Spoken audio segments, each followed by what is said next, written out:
ஓம் சக்தி, ஓம் ஆதிபரா சக்தி, ஓம் சக்தியே, மறுவூர் அரசியே, நல்லதே நினைப்போம், நல்லது மட்டுமே நினைப்போம். சக்தி வாக்கு பிள்ளைகளுக்கு இந்த ஆதிசக்தியின் ஆசீர்வாதம் என்றுமே முழுமையாக கிடைக்கும். நீ எதற்காகவும் கவலை கொள்ளாதே, இன்னும் சற்று நேரம்தான். உன்னை கண்ணீர் சிந்த வைத்தவர்கள் உன் காலடியிலே வந்து மண்டியிட போகின்றார்கள். என் தங்கமே, அவர்களுக்கான தண்டனையை கொடுக்க நான் புறப்பட்டு விட்டேன். இனி உன் வாழ்க்கையில் எல்லாம் உனக்கு நல்லதாக மட்டுமே நடக்கப் போகின்றது. இதுவரை நீ கண்ணீர் சிந்திய நாட்கள் எல்லாம் மறைந்து இனி உன் வாழ்க்கையில் மகிழ்ச்சியும் சந்தோஷமும் நிறைந்து இருக்க போகின்றது. என் தங்கமே, உன் தாயானவள் இவை அனைத்தையும் செய்து முடிப்பேன் என்ற நம்பிக்கை என் மீது இருந்தால் மட்டும் நீ இதை கேள். என் அன்பு குழந்தையே, இன்று நீ மனமுடைந்து கண்ணீர் சிந்துகின்ற நிலைக்கு இருந்து கொண்டிருக்கிறாய். உன்னை இந்த நிலைக்கு ஆளாக்கியவர்களுக்கு தண்டனையை இந்த தாயானவள் கொடுப்பதற்காக சென்றிருந்தேன். எனக்கு முன்பாகவே இன்னொருவர் அவர்களுக்கு தண்டனையை கொடுத்து விட்டார். என் தங்கமே, அவர்கள் கொடுத்த தண்டனையை இவர்களால் இனி ஒரு நாளும் வாழ்க்கை முழுவதும் மீண்டு வர முடியாத அளவிற்கு கொடுமையானது. இவர்களால் இதை ஒரு நாளும் மறக்கவும் முடியாது. தான் செய்த தவறை நினைத்து நினைத்து எப்பொழுதுமே மனவேதனையில் இருந்து கொண்டே இருக்கின்ற அளவிற்கு அவர்களுக்கு சோதனைகள் வந்திருக்கின்றது. அப்படி என்ன சோதனைகள் இவர்கள் சந்தித்து இருப்பார்கள் என்றுதானே என் பிள்ளை நினைக்கிறாய்? என் தங்கமே, நிச்சயமாக அவர்கள் சந்தித்த சோதனை என்னவென்று உனக்கு சொல்கிறேன். அது மட்டும் அல்லாமல் உன்னை கண்ணீர் சிந்த வைத்தவர்கள் யார் என்றும் எதற்காக உன்னை கண்ணீர் சிந்த வைத்தார்கள் என்றும் உனக்கு நான் தெளிவாக சொல்லும் பொழுது நிச்சயமாக இந்த தாயானவள் இன்று உனக்கு கொண்டு வந்த செய்தி என்னவென்பதை நீ புரிந்து கொள்வாய். என் தங்கமே, பொதுவாகவே இங்கு சிலர் மனம் எப்படி தெரியுமா இருந்து கொண்டிருக்கிறது. நாம் ஒரு பெரிய பொறுப்பில் இருக்க வேண்டும் என்று ஆசைப்பட்டு அந்த பொறுப்பில் ஏற்கனவே இருந்து கொண்டிருப்பவரை எளிதாக தூக்கி வீச வேண்டும் என்றால் அவர்களினுடைய பழக்கத்தினோடு விளையாடி அவர்களை மற்றவர்கள் முன்னிலையில் கெட்டவர்களாக சித்தரித்து விடுவது. இதைதான் இவர்கள் கச்சிதமாக இப்பொழுது செய்து முடித்திருக்கிறார்கள். அதை செய்து முடித்ததோடு மட்டுமல்லாமல் அவர்களினுடைய எண்ணங்கள் எப்படிப்பட்டது தெரியுமா?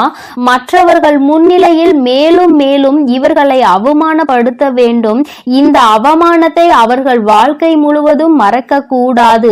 அது மட்டும் அல்லாமல் அவர்கள் வாழ்க்கையில் எத்தனை பிரச்சனைகள் வந்தாலும் அதோடு சேர்த்து இந்த பிரச்சனையையும் அவர்கள் அனுபவித்து வாழ்க்கையே வேண்டாம் என்று ஒதுங்கி ஓட வேண்டும் என்றுதான் அவர்களின் எண்ணம் இருக்கிறது. என் தங்கமே, இப்பேற்பட்ட எண்ணங்களை கொண்டவர்கள் ஒரு பொறுப்பை எடுத்து செய்யும் பொழுது தனக்கு கீழ் உள்ளவர்களை எப்படி நடத்துவார்கள் என்பதை தெய்வம் நிச்சயமாக புரிந்து கொள்ளும் அல்லவா? என் தங்கமே, இவர்கள் வேறு யாராகவோ இருக்கின்ற பட்சத்தில் நிச்சயமாக இவர்களுக்கு தண்டனையை கொடுத்தவர்களுக்கு அத்தனை கோபம் வந்திருக்காது. ஆனால் ஒரே குலத்தில் இருக்கின்ற பிள்ளைகள், ஒருவருக்கொருவர் சொந்த பந்த உறவுகள் மேற்பட்ட நிலையில் அவர்கள் அந்த துரோகத்தை செய்யும் பொழுது அதனால் அதிக கோபமடைந்து உன் தாயானவள் என்னை விட உன்னுடைய குலதெய்வம் தான் உன்னுடைய குலதெய்வம் அவர்களுக்கு கொடுத்த தண்டனை என்னவென்று உனக்கு இப்பொழுது நான் சொல்லி விடுகிறேன். என் தங்கமே, உன்னுடைய குலத்தில் இருந்து கொண்டே அவர்கள் செய்த வேலையை உன்னால் நிம்மதியாக குலதெய்வத்தின் கோயிலுக்கு கூட செல்ல முடியவில்லை. அங்கு சென்றால் மற்றவர்கள் முன்னிலையில் உன்னை பற்றி குசு குசு வென்று பேசுவது, அதாவது உனக்கு அது தெரிய வேண்டும் என்று நினைத்து கொண்டே பேசுவது. அப்படியானால் உன்னுடைய மனதிற்குள் இவர்கள் நம்மை பற்றி என்ன பேசி இருப்பார்கள் என்ற எண்ணம் மட்டும்தான் ஓடிக்கொண்டிருக்கும். மாறாக தெய்வத்தை கூட உன்னால் நிம்மதியாக அந்த நேரத்தில் வணங்க முடியாது அல்லவா? அப்பேற்பட்ட நிலையை உனக்கு அவர்கள் உருவாக்கி கொடுக்கத்தான் இத்தனை கஷ்டங்களையும் கொடுத்து கொண்டிருக்கிறார்கள். உன்னுடைய மனது நிம்மதியாக இருக்கக்கூடாது, நீ சந்தோஷமாக இருக்கக்கூடாது. எல்லாவற்றிற்கும் மேலாக நீ எந்த நேரமும் ஏதோ ஒரு கஷ்டத்திலும் கவலைகளிலும் இருந்து கொண்டே இருக்க வேண்டும். குலதெய்வத்தை தேடி நீ வரக்கூடாது. இந்த நிலையை இப்பொழுது அவர்கள் சாதித்திருக்கிறார்கள். நீ சில காலமாகவே உன்னுடைய குலதெய்வத்தை காண செல்லவில்லை. உன்னுடைய குலதெய்வ கோயிலுக்கு செல்வதற்கு உனக்கு மனதிற்கு மிகவும் சங்கடமாக இருக்கிறது. ஒரு புறம் உன்னுடைய மனது இவர்களுக்காகவெல்லாம் நாம் ஏன் நம்முடைய குலதெய்வத்தை காணாமல் இருக்க வேண்டும் என்று நினைத்தாலும் கூட ஒரு மனது இவர்கள் முன்னால் நின்று அவமானப்படுவதை விட போகாமல் இருப்பதே மேல் என்று நினைக்க சொல்கிறது. அது மட்டுமல்லாமல் குலதெய்வத்தின் முன்னிலையில் நம்மை வரவிடாமல் செய்த இவர்களை நம் குலதெய்வம் தண்டிக்கவில்லையே, நம்முடைய குலதெய்வம் அவர்களுக்கு எந்த தண்டனையையும் கொடுக்கவில்லையே என்று கூட உனக்கு உன்னுடைய குலதெய்வத்தின் மீது சிறு மனவருத்தம் இருக்கிறது. என்னுடைய குலதெய்வம், நீ ஏன் இத்தனை அமைதியாக இருந்து கொண்டிருக்கிறாய்? இவர்களை நீ கேள்வி கேட்க மாட்டாயா என்று அவர்களை நீ கேட்டாய் அல்லவா என் தங்கமே? ஆனால் அங்கே உன் குலதெய்வம் என்ன செய்தது என்று உனக்கு சொல்கிறேன். உன்னுடைய இந்த வேதனையை உன்னுடைய குலதெய்வம் நன்றாக புரிந்து கொண்டார்கள். அவர்கள் உனக்கு இது போன்ற துரோகத்தை செய்து குலதெய்வத்திடம் இருந்து பிரிக்க நினைத்தவர்களுக்கு மிக பெரிய தண்டனை ஒன்றை கொடுத்திருக்கிறார்கள். நீ அந்த குலதெய்வத்திற்கு இத்தனை நாளும் செய்த விஷயங்கள் அவர்கள் உன்னை வாழ்நாள் முழுவதும் ஆசீர்வதிக்க காத்து கொண்டிருக்கிறார்கள். குலதெய்வத்தின் மீது அன்பு கொண்ட உன்னை அவர்கள் ஒருபோதும் கைவிட நினைத்தது கிடையாது. அதற்கு அவர்கள் செய்த காரியம் என்னவென்று தெரிந்து கொண்டால் நிச்சயமாக என் குழந்தை நீ மனதளவில் வியப்படைவாய். என் தங்கமே, உன்னுடைய வாழ்க்கையில் இது போன்று நடந்து கொள்வதற்கு துணிச்சல் ஒருவருக்கு இருக்கிறது என்றால் முதலில் அவர்களுக்கு குலதெய்வத்தின் மீது எந்த ஒரு பயமும் இல்லை. அவர்கள் குலதெய்வத்தை கற்சிலையாக நினைத்து விட்டார்கள். அல்லது தெய்வம் நாம் என்ன செய்தாலும் தலையாட்டும், நாம் என்ன சொன்னாலும் தலையாட்டும், நாம் தான் அவர்களுக்கு எல்லா பணிவிடைகளையும் செய்து கொண்டிருக்கிறோமே என்று நினைத்து விட்டார்கள் போல. எத்தனை பணிவிடைகளை விழுந்து விழுந்து செய்தாலும், எத்தனைதான் தெய்வத்திற்கு அள்ளி அள்ளி கொடுத்தாலும் அது போன்றவர்களுக்கு தெய்வம் ஒரு நாளும் எந்த விதமான ஆசிகளையும் வழங்காது. மாறாக உண்மையான அன்பும் உண்மையான பக்தியும் சுற்றி உள்ளவர்களின் மனதை வேதனைப்படுத்தாமல் இருப்பது. இது போன்றெல்லாம் யார் நடந்து கொள்கிறார்களோ அவர்களிடத்தில் மட்டும்தான் தெய்வம் அன்பாக இருக்கும் என்பதை புரிந்து கொள்ளவில்லை. அவர்கள் செய்த காரியத்தினால் இன்று உன் குலதெய்வம் நீ அடைந்த அத்தனை வேதனைகளையும் சேர்த்து வைத்து அவர்களுக்கு தண்டனையாக கொடுத்து விட்டார்கள். அவர்கள் கொடுத்த தண்டனை என்ன தெரியுமா? நீ என்னதான் எனக்கு எத்தனை காரியங்களை செய்தாலும் நான் ஒருபொழுதும் உனக்கு ஆசிகளை வழங்க போவது கிடையாது. நீ செய்த பாவம் உன்னை மட்டுமல்ல, உன்னுடைய சந்ததிகளையும் சேர்த்துதான் பாதிக்க போகிறது. என்னுடைய சன்னதியில் ஒருவருக்கு மிகப்பெரிய பிரச்சனைகளை உண்டு பண்ணி விட்டாய். இதனால் உருவாக போகும் மிகப்பெரிய பிரச்சனையை நீ மறந்து விட்டாய். பெற்றோர்கள் செய்கின்ற பாவம் குழந்தைகளை பாதிக்கும் என்பதை உணராமல் நீ செய்த இந்த தவறினால் நாளை உன்னுடைய குலமே தலைக்காமல் போவதற்கும் நிறைய வாய்ப்புகள் இருக்கிறது. அதனால் இனிமேலாவது இந்த தவறை திருத்திக் கொண்டு மற்றவர்களுக்கு எல்லா உதவிகளையும் செய்து கொடுக்க வேண்டும். குலதெய்வத்தை நம்பி வருபவர்களின் மனதை ஒரு நாளும் காயப்படுத்த கூடாது. தான் பெரியவர் என்கின்ற எந்த ஒரு மனப்போக்கையும் யாரிடத்திலும் வெளிப்படுத்த கூடாது.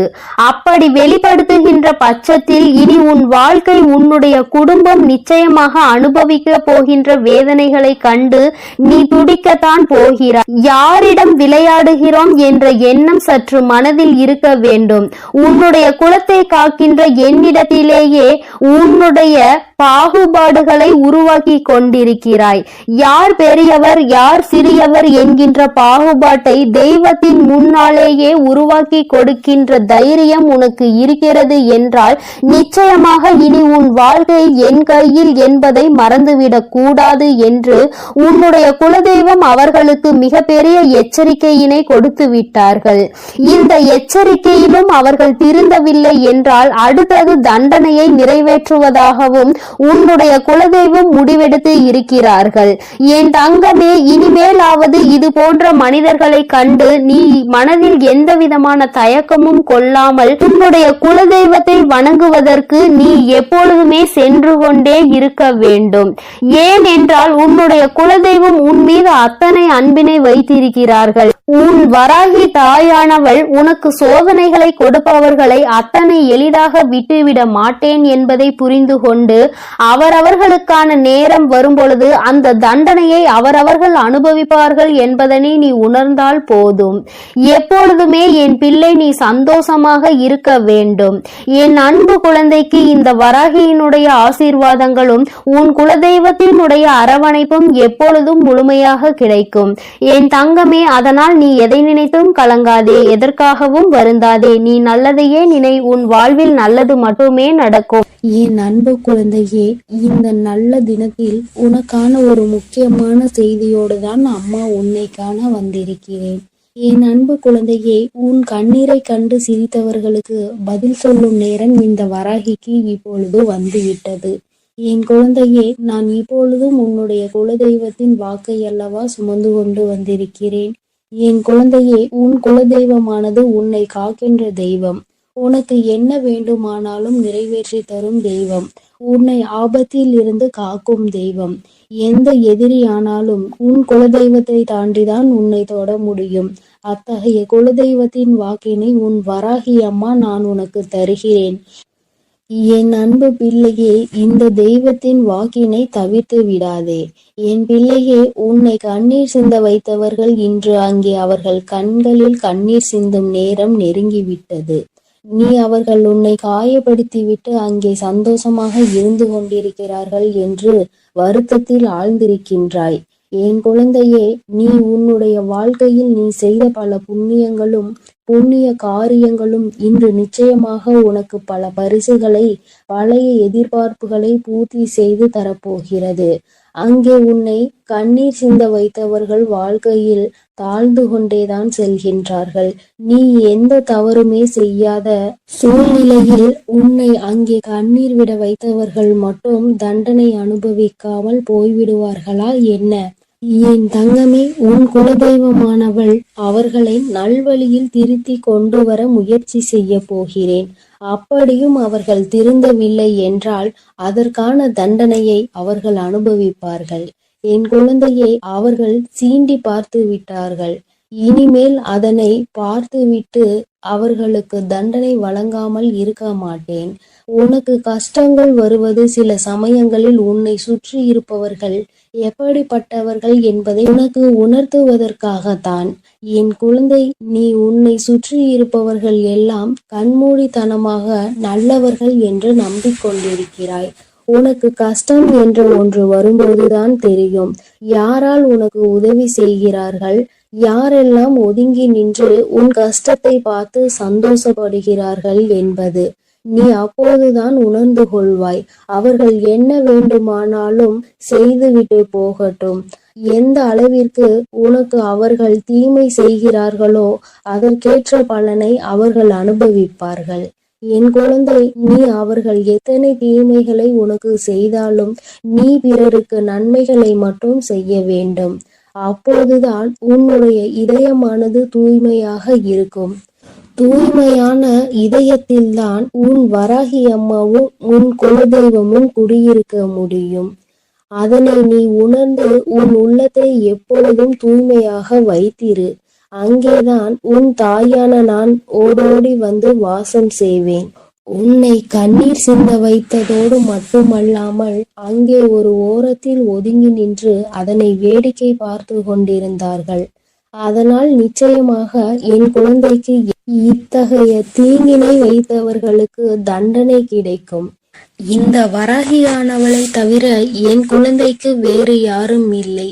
என் குழந்தை என்னிடம் வந்து துன்பங்களை நீ துடைத்துவிடு தாயே என்று இரு கரங்களை கும்பிட்டு என்னிடம் வந்து வேண்டிய குழந்தை.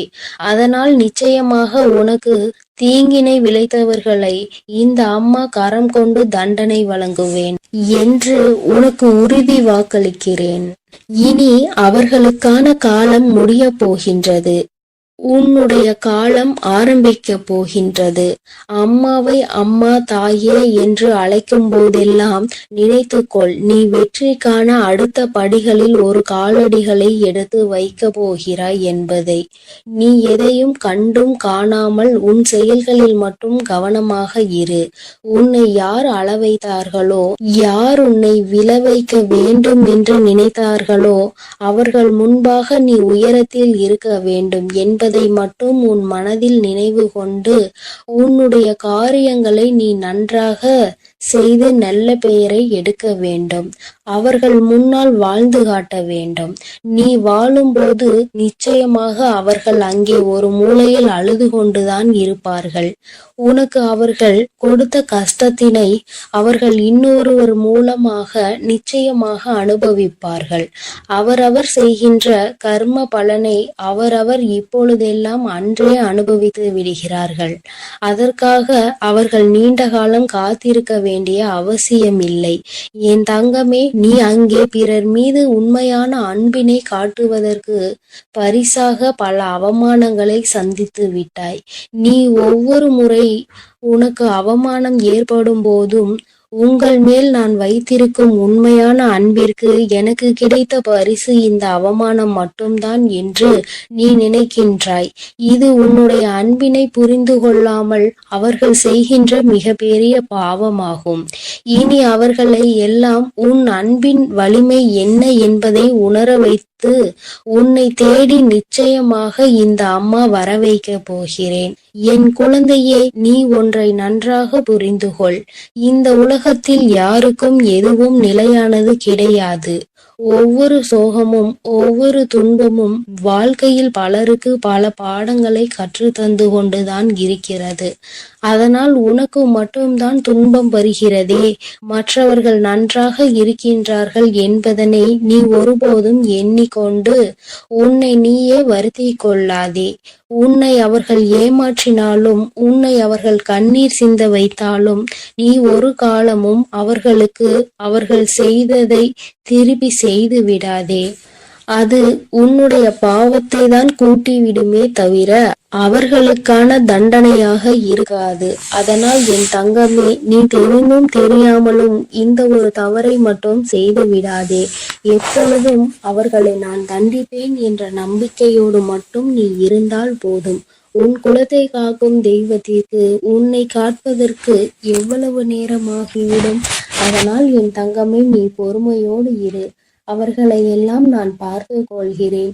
உனக்கு துன்பம் வரும் நேரத்தில் நீ உன்னுடைய இஷ்ட தெய்வத்திற்கோ அல்லது உன்னுடைய குலதெய்வ விளக்கினை போட்டு உன் மனதில் இருப்பதையெல்லாம் நீ அவர்களிடம் சொல்லிவிடு. பிறகு என்ன நடத்த வேண்டுமோ அதை அவர்களே பார்த்து கொள்வார்கள். என் தங்கமே, உன் குலதெய்வம் எப்பொழுதும் உன்னை காப்பாற்றி கொண்டுதான் இருக்கிறது. அவர்கள் உன் வீட்டில் இருந்து நடப்பதையெல்லாம் உற்று நோக்கி கொண்டுதான் இருக்கிறார்கள்.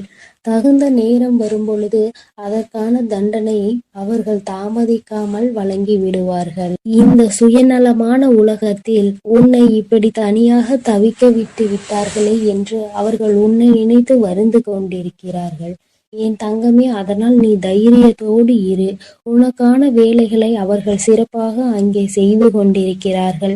உனக்கான நன்மை நிச்சயம் உன் வீடு தேடி வரும். இனி வரும் காலங்களில் எல்லாம் உனக்கான வெற்றியை மட்டுமே நீ அடைய போகிறாய். அதற்கு நீ முழு முயற்சியுடனும் உண்மையான மனதுடனும் உனது செயல்களை மட்டும் நீ செய்து கொண்டே இருந்தால் போதும் தங்கமே. நிச்சயமாக உனக்கு அதில் வெற்றியை அள்ளித்தர நாங்கள் காத்து கொண்டிருக்கிறோம். என் தங்கமே, உன்னுடைய வாழ்க்கையையும் உன்னையும் வழிநடத்தி செல்ல வேண்டியது உன்னுடைய துன்பங்களையும் சோகங்களையும் துயரங்களையும் கவலைகளையும் அழித்து உனக்கு அதை மனமகிழ்ச்சியான வாழ்க்கையாக மாற்றி தர வேண்டியதும் என்னுடைய மற்றும் உன்னுடைய குலதெய்வத்தின் கடமையாக இருக்கிறது. அதனால் அதையெல்லாம் நாங்கள் பார்த்து கொள்கிறோம். நீ எதற்காகவும் கலங்காமல் மன தைரியத்தோடும் மன பலத்தோடும் எங்களை நீ பூஜை செய்து கொண்டே இரு தங்கமே. உனக்கான எல்லாவற்றையும் உன் கரங்களில் கொண்டு வந்து நாங்களே கொடுத்து விடுகிறோம். என் தங்கமே, நல்ல எண்ணங்களை மட்டும் எப்பொழுதும் உன் மனதிற்குள் வைத்துக்கொள். அதுதான் உனக்கு நல்லதை நடத்தி கொடுக்கும். ஏனென்றால் எண்ணம் போல்தான் வாழ்க்கை அமையும். அதனால் உன்னுடைய எண்ணங்களை எப்பொழுதும் தூய்மையாக நீ வைத்து கொள்ள வேண்டும். என் தங்க பிள்ளையே, உனக்கு துரோகத்தை செய்தவர்களை நினைத்து நீ மனம் வருந்தி கொண்டிருக்கின்றாய் அல்லவா? என் தங்கமே, உன்னுடைய வாழ்க்கையில் உனக்கு துரோகங்களை செய்தவர்களை பற்றி நீ சொல்லும் பொழுதெல்லாம் உன் அம்மா எனக்கே இங்கு கண்களில் கண்ணீர் ததும்பியது என்றால் அவர்கள் எப்படிப்பட்ட துரோகத்தை உனக்கு செய்திருக்கிறார்கள் என்பதை என்னால் புரிந்து கொள்ள முடிகிறது. என் தங்கமே, துரோகத்தை செய்ததோடு மட்டும் அல்லாமல் இன்னமும் அவர்கள் உன்னை பற்றி மற்றவர்களிடத்தில் பேசிக்கொண்டுதான் இருக்கிறார்கள். நீதான் எந்த பிரச்சனையும் வேண்டாம் என்று ஒதுங்கி நின்று கொண்டிருக்கின்றாயே தவிர அவர்கள் இன்னமும் ஒருவரிடத்தில் உன்னை பற்றிய வதந்திகளை பரப்பி கொண்டுதான் இருக்கின்றார்கள் என்பதுதான் நீ அறிந்திராத உண்மை. நீ என்ன நினைக்கின்றாய் தெரியுமா? நாம் எப்படி இருக்கின்றோமோ அது போலதான் அவர்கள் இருந்து கொண்டிருக்கிறார்கள் என்று நீ நினைத்து கொண்டிருக்கின்றாய். ஆனால் உண்மை என்னவென்றால் அவர்கள் மட்டுமல்ல, அவர்கள் உடன் பிறந்தவர்களும் இந்த வேலையை தான் செய்து கொண்டிருக்கின்றார்கள். மற்றவர்களிடத்தில் சென்று தேவையில்லாத விஷயங்களை பற்றி பேசிக்கொண்டு தேவையில்லாத விஷயங்களில் தலையிட்டு கொண்டும் இருக்கிறார்கள். என் தங்கமே, இந்த துரோகங்களை செய்தவர்களுக்கு தெய்வம் என்ன தண்டனை கொடுக்க போகிறது என்று நீ அதை எதிர்நோக்கி நின்று கொண்டிருக்கின்றாய் அல்லவா? தெய்வம் இவர்களை இப்படியே விட்டு விடுமோ என்று கூட என் குழந்தை மனதில் சந்தேகம் வந்துவிட்டது அல்லவா? என் தங்கமே, உன்னுடைய சந்தேகங்களுக்கு எல்லாம் பதில் தர வேண்டிய கட்டாயம் இப்பொழுது வந்துவிட்டது. உன் அம்மா அதற்கு முன்பாக அவர்களுக்கு தண்டனை கிடைத்து விட்டது என்ற சந்தோஷமான செய்தியை சொல்வதற்காக தான் இன்று உன் தாயானவள் ஓடோடி வந்திருக்கின்ற. இந்த வராகி எப்பேற்பட்டவள் என்பது உனக்கு நன்கு அறிந்த விஷயம்தானே. உன்னுடைய தாயானவள் அத்தனை சுலபமாக யாரையும் மன்னித்து விட மாட்டாள் என்பதை என் பிள்ளை நீ நன்கு அறிந்த விஷயம்தானே. என் தங்கமே, உன்னுடைய வாழ்க்கையில் இத்தனை துரோகங்களையும் செய்துவிட்டு ஒன்றும் தெரியாதது போல இருந்து விட்டால் உன்னுடைய தாயானவள் நான் விட்டு விடுவேனா என்ன? ஆனால் அதற்கு முன்பாக உன் மீது என்னை விட அதிக அக்கறை கொண்ட உன்னுடைய குலதெய்வம் இதையெல்லாம் பார்த்து கொண்டு அப்படியே இருந்து விடுவார்களா என்ன? என் தங்கமே, உன்னுடைய குலதெய்வம் இன்று அவர்களுக்கான தண்டனையை வழங்கி இருக்கிறார்கள். குழந்தையே, அவர்களுக்கு கொடுத்த தண்டனை என்னவென்று கேட்டால் நிச்சயமாக என் குழந்தை நீ மகிழவும் செய்வாய். அதே நேரத்தில் உன்னுடைய நல்ல மனதிற்கு நீ வருத்தப்படவும் செய்வாய். ஏனென்றால் என் குழந்தையே, தனக்கு துரோகத்தையே செய்தவர்களுக்கு கூட நல்லதை மட்டுமே செய்ய வேண்டும் என்று நினைக்கின்ற எண்ணம் கொண்ட குழந்தை அல்லவா நீ? என் தங்கமே, உன்னுடைய எண்ணங்களினால் தான் நீ இன்னமும் இந்த வராகியின் முன் நின்று கொண்டிருக்கிறாய் என்பதை இந்த நேரத்தில் நான் உனக்கு நினைவுபடுத்துகின்றேன். அதனால் உன்னுடைய இந்த நல்ல குணத்திலிருந்து ஒரு நாளும் நீ மாறிவிடாதே. உன்னுடைய எண்ணங்கள் எப்பொழுதுமே உன்னை சுற்றி தெளிவாக இருக்க வேண்டும் என்பதை நீ புரிந்து கொள்ள வேண்டும். என் தங்கமே, ஒவ்வொரு நாளும் உன்னுடைய வாழ்க்கையில் நீ பட்ட அத்தனை அவமானங்களையும் உனக்கு தேடி கொடுத்தவர்களை இந்த தாயானவள் ஒரு கை பார்த்துவிடலாம் என்று புறப்பட்ட பொழுதுதான் நான் அங்கு நடந்த அனைத்தையும் தெரிந்து கொண்டேன். நான் தெரிந்து கொண்ட விஷயம் என்ன தெரியுமா? உன்னுடைய குலதெய்வம் அவர்களை சந்திக்க சென்றிருக்கிறார்கள் என்பதுதான். அவர்களினுடைய குடும்பத்தின் நிலையையும் நான் அப்பொழுதுதான் புரிந்து கொண்டேன். எல்லாருமே ஏதோ ஒரு வாழ்க்கையை வாழ்ந்து கொண்டிருக்கின்றார்களே தவிர யாருக்குமே மனதில் நிம்மதி இல்லை. அதற்கு காரணம் என்னவென்று நானும் ஆராய்ந்து பார்த்தேன். நாம் அல்லவா அவர்களுக்கு தண்டனையை கொடுக்க வேண்டும் என்று புறப்பட்டு வந்தோம். இங்கே வந்து பார்த்தால் அவர்கள் ஏற்கனவே ஏற்கனவே தண்டனையை பெற்று வாழ்க்கையில் நல்ல நிலையில் இல்லாமல் வேதனைப்பட்டு கொண்டிருக்கிறார்களே என்று எனக்கு தோன்றியது. உடனே இது யாரால் கொடுக்கப்பட்டது, எதனால் நடந்தது என்று நான் தெரிய முயற்சி செய்யும் பொழுதுதான் உன்னுடைய குலதெய்வத்தினை நான் எதிரில் கண்டேன். அவர்கள் என்னிடம் சொன்ன அந்த விஷயங்களை தான் நான் இப்பொழுது உன்னிடம் சொல்லிக் கொண்டு இருக்கின்றேன். என் தங்கமே, இப்பொழுது அவர்கள் சொன்ன விஷயத்தை நான் உனக்கு சொல்கிறேன், கவனமாக கேள். அவர்கள் மனவேதனை அடைந்து இதனை என்னிடத்தில் பகிர்ந்து கொண்டார்கள். என்னிடத்தில் அவர்கள் சொன்ன விஷயத்தை நான் உன்னிடத்தில் அப்படியே சொல்லிவிடுகின்றேன். இந்த வராகி ஒரு நாளும் தேவையில்லாத எந்த விஷயங்களையும் உன்னிடத்தில் சொல்ல மாட்டாள் என்று நம்பினால் மட்டும் என் பிள்ளையே, நீ இதனை முழுமையாக கேட்க வேண்டும். அப்பொழுதுதான் இந்த வார்த்தைகளினுடைய அர்த்தங்களும் உணர்வுகளும் உன்னை வந்து சேரும் என்பதை நீ மறந்து விடாதே. என் தங்கமே, உன் குலதெய்வம் என்னிடத்தில் சொன்ன வார்த்தைகள் என்ன தெரியுமா? அவர்கள் உனக்கு ஏற்பட்ட துரோகங்களை கண்டு கொண்டிருந்தார்களாம். எந்த எல்லைக்கு தான் இவர்கள் செல்வார்கள் என்று அவர்களும் எதிர்பார்த்து நின்று கொண்டிருந்த நேரத்தில் தான் இவர்களின் ஆட்டம் ஒரு எல்லையை மீறி சென்று கொண்டிருந்தது. அவர்கள் மனம் வேதனை அடைந்து விட்டார்கள். மனவேதனையின் உச்சம் அவர்களை தண்டித்து விட வேண்டும் என்கின்ற அளவிற்கு கோபம் வந்து விட்டது. ஒருவராக இருந்தால் பரவாயில்லை, ஒட்டுமொத்த குடும்பத்தோடு சேர்ந்து ஒரே ஒருவருக்கு துரோகத்தை செய்து அவரை பழிவாங்க வேண்டும் என்று நினைப்பது எத்தனை பெரிய தவறு. அது அவர்களினுடைய பிள்ளை, என்னுடைய பிள்ளை வாழ்க்கையில் ஒரு நாளும் யாருக்கும் எந்த துரோகத்தையும் செய்ய நினைக்காத பிள்ளை தன்னிடத்தில் வேண்டும் என்று யாரேனும் கையேந்தி விட்டால் தனக்கு இல்லை என்றாலும் கூட எடுத்து கொடுத்து விட்டு செல்லக்கூடிய பிள்ளை.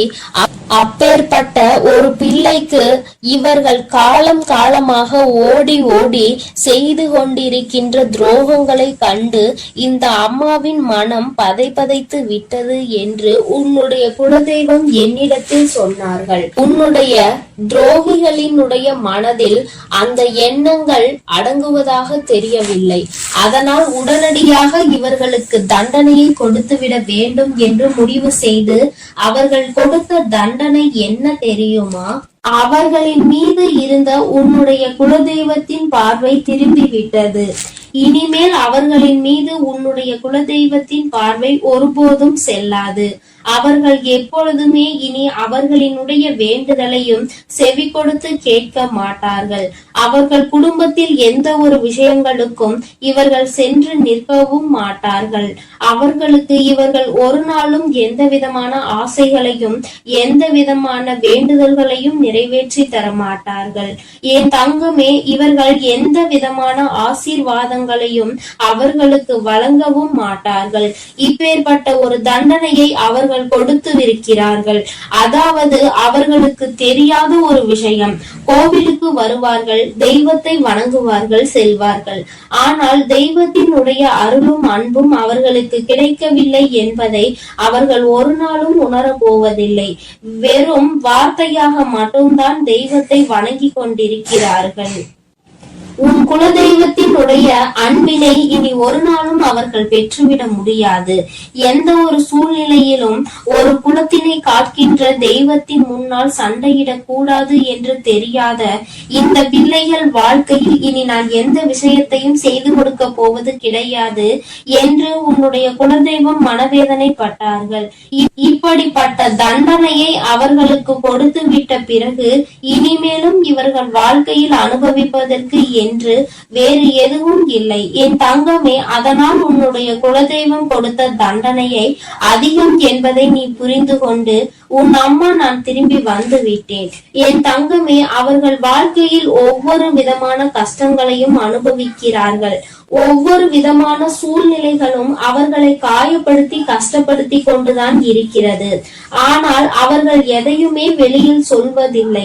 அப்படியே மறைத்து வைத்து வெளியில் சொன்னால் எங்கே நாம் செய்த தவறினால் நமக்கு கடவுள் கொடுத்த தண்டனை என்று சொல்லி விடுவார்களோ என்று நினைத்து சொல்லாமல் இருக்கிறார்கள்.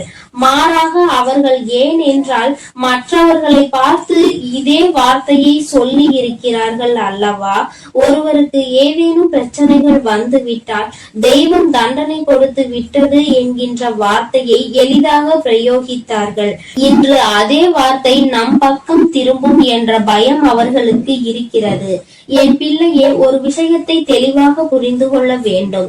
தெய்வம் ஒரு நாளும் தன்னுடைய குழந்தைகளை தண்டிக்காது. அவர்களுக்கு திருந்துவதற்கான வாய்ப்புகளை தான் கொடுப்பார்கள்.